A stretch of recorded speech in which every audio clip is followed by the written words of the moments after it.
வணக்கம் நண்பர்களே.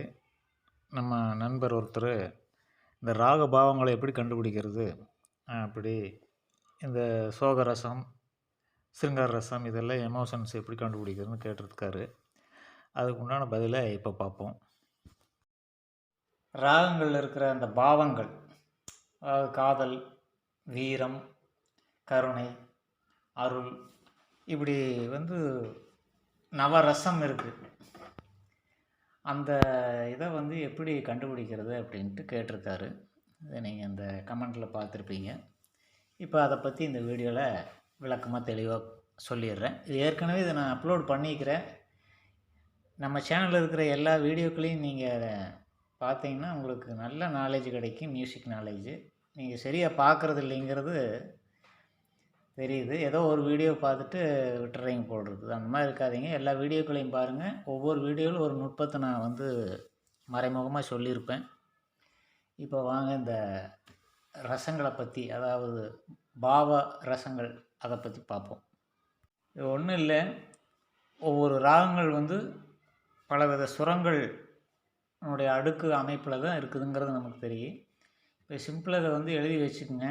சா ரி, இந்த நோட்டை வந்து மெயினாக வச்சு உங்களுக்கு ஒரு பாடல் அமைக்கும் பொழுது மேக்சிமம் அது வீரத்தை வெளிப்படுத்தக்கூடிய ஒரு பாடலாக அமைஞ்சிடும். இந்த சுரங்களுடைய தன்மை வந்து அந்த வீரத்தை வெளிப்படுத்துகிற மாதிரி இருக்கும்.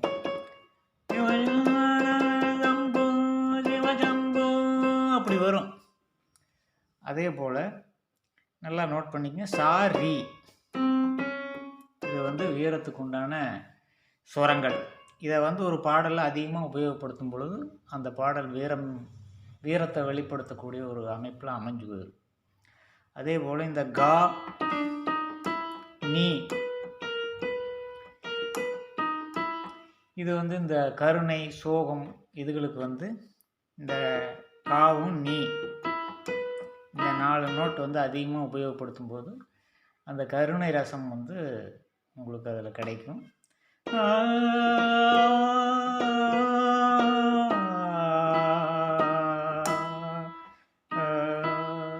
அந்த சுரமே வந்து உங்களுக்கு அந்த மாதிரி ஒரு கருணை வெளிப்படுத்தும் தன்மையோடு தான் இருக்கும்.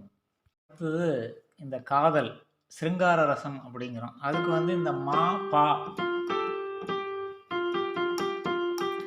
இதை அதிகமாக உபயோகப்படுத்தி ராகத்தில் அதிகமாக இதை வந்து யூஸ் பண்ணும் பொழுது அந்த சிருங்கார ரசம் கிடைக்குது அப்படின்ட்டு சங்கீதத்தில் சொல்லப்பட்டிருக்கு.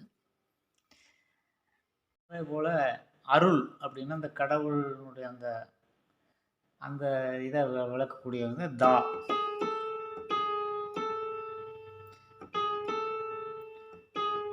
என்னை கண்பா,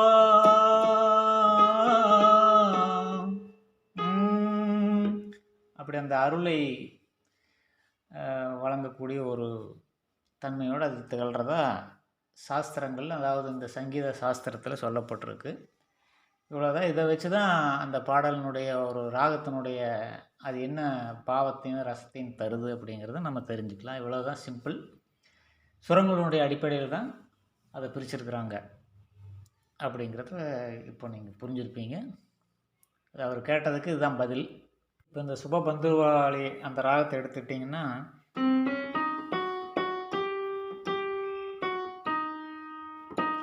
இது நடுநாயகமாக விலகிறது இந்த கா. அதே போல் இந்த நீ,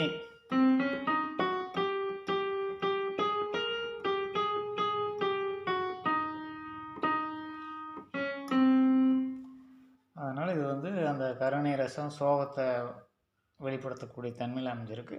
அது அமைப்பை பொறுத்து கொஞ்சம் வேரியேஷனோடு வரும். மேக்சிமம் இந்த நோட்டுகள் வந்து இந்த ஸ்வரத்தினுடைய வெளிப்பாடு தான் அந்த பாவங்களை வெளிப்படுத்துதுங்கிறது சங்கீதத்தில் கொடுக்கப்பட்டிருக்கு. இது ஒரு சிம்பிளான சாம்பிள் கொடுத்துட்டேன். இதை வச்சு நீங்கள் புரிஞ்சுக்கணும். இப்போது அந்த பக்தி ரசத்துக்கு உண்டான தா, அதே போல் கருணை ரசத்துக்கு உண்டான நீ, கா, இதெல்லாம் ஒரு ராகத்தில் வரும்போது அது மேக்சிமம் வந்து ஒரு சோக ரசத்தை கொடுக்கக்கூடிய வகையில் அமைஞ்சு போயிடும். இப்படி அந்த சுரங்களுடைய காம்பினேஷன் தான் அந்த ராகத்துக்கு சிறப்பை தரும். அதை வந்து நம்ம ஒரு ஆரவாரமான சுரமாகவும் அதை பயன்படுத்த முடியும். அது வந்து சந்தங்கள் மூலமாக அந்த சோகரசத்தை கூட ஒரு ஆரவாரமாக மாற்றக்கூடிய இதை வந்து திரைப்பட பாடல்களில் மாற்றி செய்கிறாங்க. அதனால் அடிப்படை கர்நாடிக் சங்கீதத்தில் இந்த ரசபாவங்கள் இப்படி தான் பிரிக்கப்பட்டிருக்கு அப்படிங்கிறது புரிஞ்சுக்கங்க. திரைப்பட பாடல்களுக்கு அது பொருந்தாது. மேக்ஸிமம் அது பயன்படுத்தினாலும் பல இடங்களில் முரண்பட்டு வரும் அப்படிங்கிறதுனால நீங்கள் திரைப்பட பாடலில் கொண்டு போய் இதை கம்பேர் பண்ணிடாதீங்க.